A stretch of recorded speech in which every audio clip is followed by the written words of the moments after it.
Hey guys, this will be my Outlaw Road guide for the Season 1 of War Within and going into Season 2. I don't really think Outlaw Road will change that much rotationally going into Season 2, so I think this guide will be a good starting point for anyone who wants to learn the spec or who just wants to do a little bit more damage and have a little bit more consistent of a rotation. I also plan on putting my Discord in the description, and I will make sure that I will put my weak auras in my Discord. So people have been asking for some of my weak auras in terms of my Roll the Bones one that pops up right here, my tracker, and then just my keep it rolling. So I will include those in my Discord. So just to start off really quickly, I'm just going to go over kind of the basics of Outlaw with builders and finishers, and then I'm also going to go over kind of some of the more tips and tricks in terms of keeping a higher adrenaline rush uptime and having stronger crackshot windows within Keep It Rolling. In this video, I'm not going to be going over Hidden Opportunity. If you want to learn Hidden Opportunity, there's a bunch of guides. You can just look up Outlaw Road guides, and they have some that kind of go over Hidden Opportunity, but in this video, I mainly just want to go over Keep It Rolling, and which is kind of like the main spec. It's single target and AoE, which are both basically identical. There's not really a change. So starting off for Outlaw, we have Keep It Rolling. This is the talents that you'll be using. There's nothing that is really going to change. Yeah, this is Mythic Plus. This will never change. On some dungeons you might run like Boon Poison. The really only dungeon that would be Miss, but besides that you won't change that. And for raid, this is how your raid is going to look like. I don't know why I have Boon Poison on here, but this is your raid build for Outlaw. So those are the two. Nothing rotationally really changes except you're just losing def maneuvers, but this is just for like single target fights or like anything that's not 8 target cleave, just very late cleave targets. But yeah, I'll just be demonstrating with the Mythic Plus build for now. So Outlaw is a builder and finisher spec. You are building with Sinister Strike and Pistol Shot, and you are using finishers such as Dispatch and Between the Eyes. For the most part, Dispatch is kind of just like a rotational filler now because of the way that Outlaw is played. And yeah, you're just trying to use as many Between the Eyes as you can. Always on cooldown. Between the Eyes is your main finisher.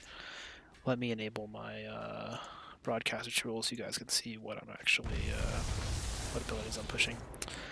So for Outlaw, I just kind of want to go over the builder tips, which I think is extremely important. There is a priority, and as long as you understand the priority, I think you already are really on your way to understanding the spec. So in AoE, if you have nothing, you're not going to be building with Sinister Strike in AoE. If you have nothing, no pistol shot, you should just build with Blade Fury because with Def Maneuvers, you get a combo point per target struck. So you would do this, Blade Fury, and you get your combo points. It's really efficient on energy. So if you have nothing available and you're in an AoE situation, definitely use Blade Fury. If you don't have a pistol shot proc, that's when you use Sinister Strike. So then you would Sinister Strike to the finisher. I'm at a finisher, and then I would Between the Eyes. And then you would use pistol shot, or yeah, then you use your pistol shot procs next, up into a finisher, dispatch. That's your finisher. So in AoE, like I said, if you don't have a pistol shot, you would just use Blade Fury.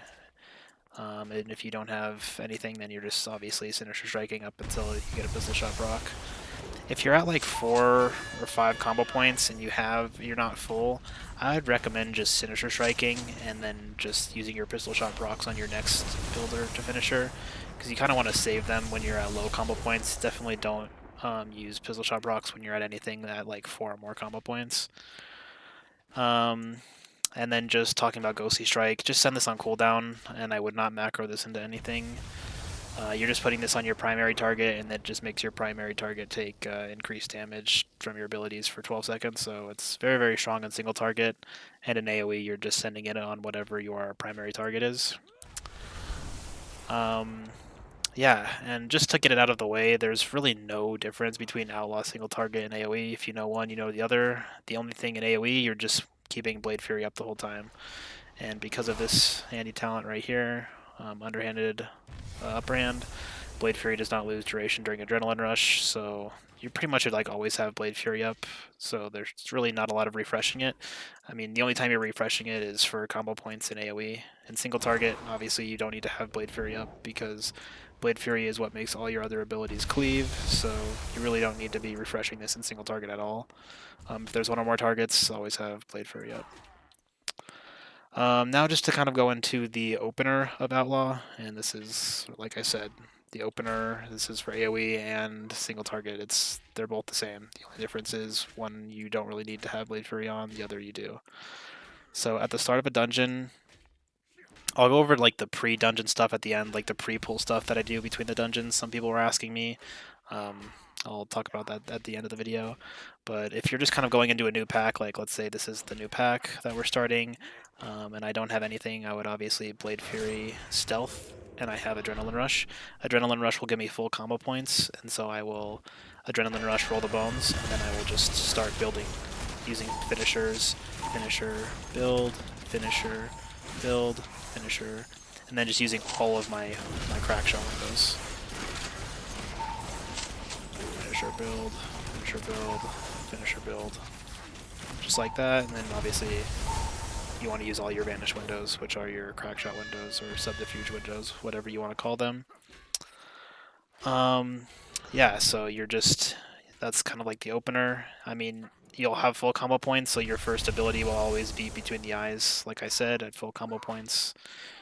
Your main finisher should always be between the eyes, so Adrenaline Rush or Blade Fury, Invis, and then if you have Adrenaline Rush, obviously use it. If not, then you're just Sinister Striking or Pistol Shotting to combo points. Build, finisher, build, finisher. Just to kind of start going into the tips for Keep It Rolling, the biggest thing that I notice for Keep It Rolling is that people keep it rolling way too early and they don't maximize their buffs that they could possibly get. So in Keep It Rolling, this is our main ability, obviously, and it extends, your current combat buffs for 30 seconds. So basically in Keep It Rolling, you're trying to fish for buffs. And what I mean by fish for buffs is because you have Count the Odds, unlike Hidden Opportunity, you literally just are going with whatever buffs it gives you and then just playing the game that way. But with Count the Odds, you kind of want to fish for buffs so that you can extend them. That's why in Keep It Rolling, you will always have way more buffs than you will in Hidden Opportunity. So your Sinister Strike and Dispatches have a 15% chance to give you a combat roll that you don't already have.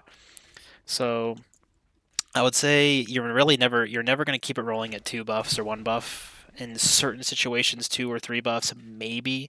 I'll go into those at the end, but you're very, very, very rarely ever going to do it at 2 or 3 buffs. It should almost always be at 4 or 5 or 6 buffs.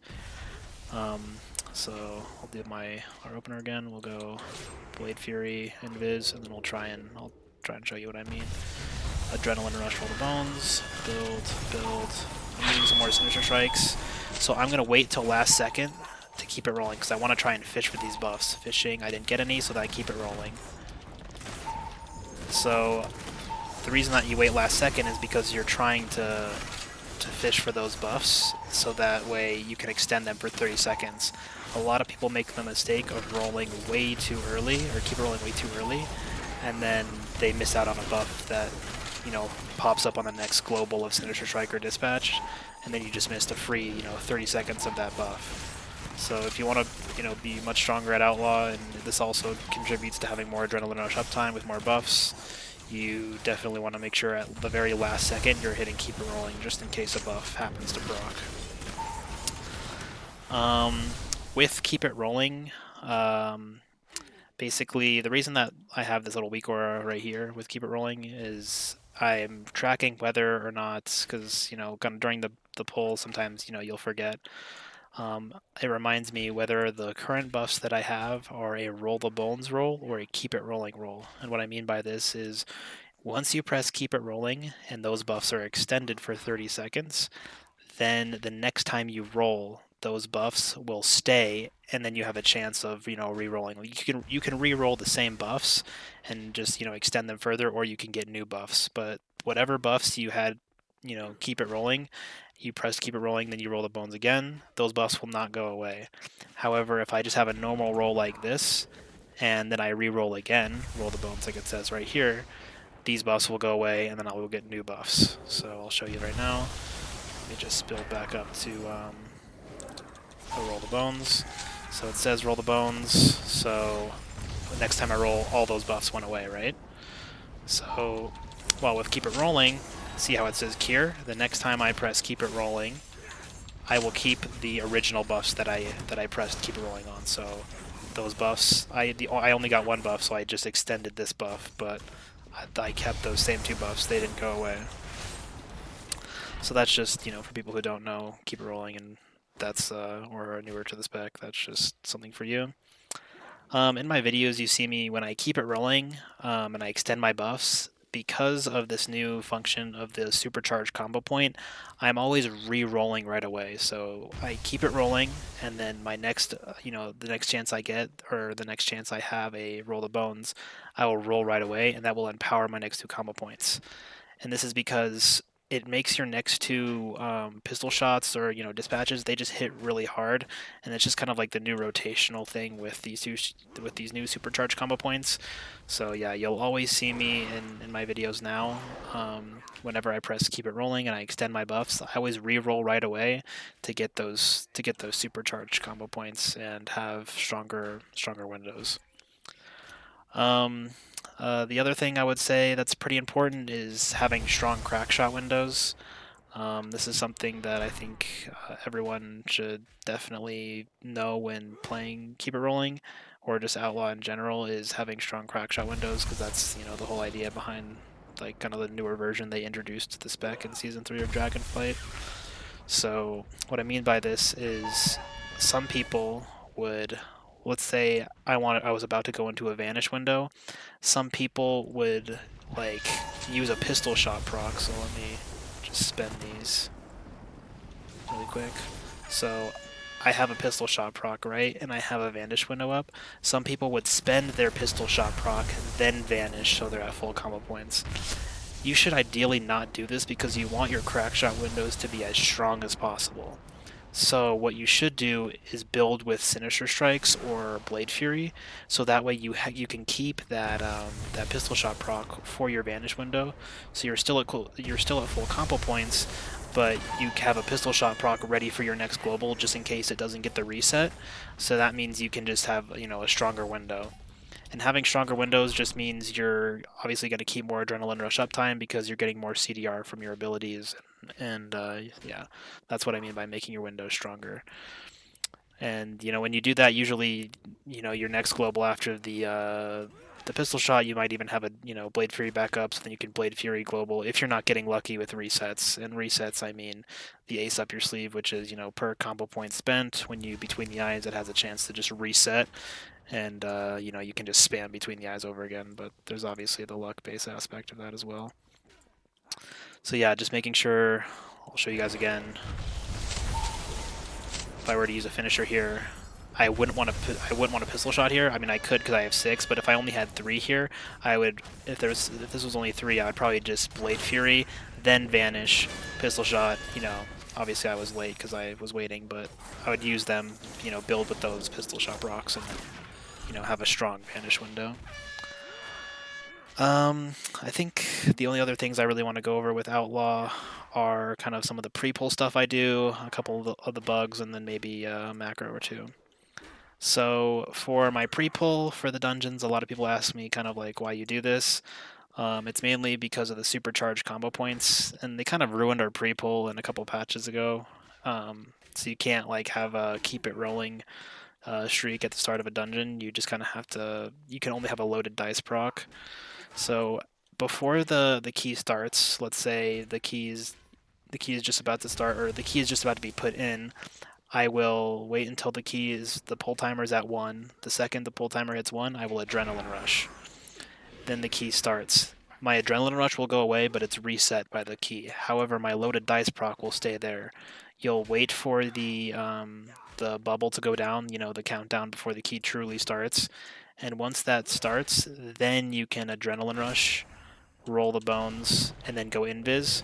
and then you'll have a free charge of Adrenaline Rush in the key to do your crackshot window. You'll have full combo points, and the main reason you do it is just so you have you basically just the reason you do that is because you'll start the key with a guaranteed 2 roll, or at least a guaranteed 2 roll. Yeah, and then the bugs with Outlaw are of course like the vanish bugs, but I mean that's going away next patch, and I doubt many people even kind of notice it right now, so I'm not going to go into that. But the Adrenaline Rush macro that I have, the only reason that I kind of want to go over this is because these hero talents don't really function as they're supposed to. Double Jeopardy and Edge Case. For some reason, at the start of a key, you should or at the start of a pull, when you exit stealth with Adrenaline Rush, you should be getting 2 coins to build up to your Fateful Ending, which is our hero talent. In the Fatebound, you want to get 7 coins in a row, and then you get like a gold coin that gives you 7% agi. It's like huge damage, right? But this only gives you 1 coin. It should give you 2. However, because of the way that they coded it, for some reason, this just doesn't work together. So I use the following macro for my Adrenaline Rush. So this will break you out of stealth. This macro will break you out of stealth when you press Adrenaline Rush. However, it gives you the 2 coins when you do so. So you have a higher chance of building up to that, your hero talent, your capstone talent, which is pretty good. There's you don't really have to play. This doesn't change the way you play or anything. It just it just gives you 2 coins instead of 1, and just a little bit of a boost, or maybe you can get a little bit more lucky and get up to your coin a little bit easier. I think that's pretty much it for now. Like I said in the description, I'll have a link to my Discord, so if you guys want to ask any more questions over there, or you want me to go over any like VOD review or anything like that, I'd be more than happy to talk about some of the Outlaw stuff. So yeah, thank you guys for watching, and I will catch you guys in the next one.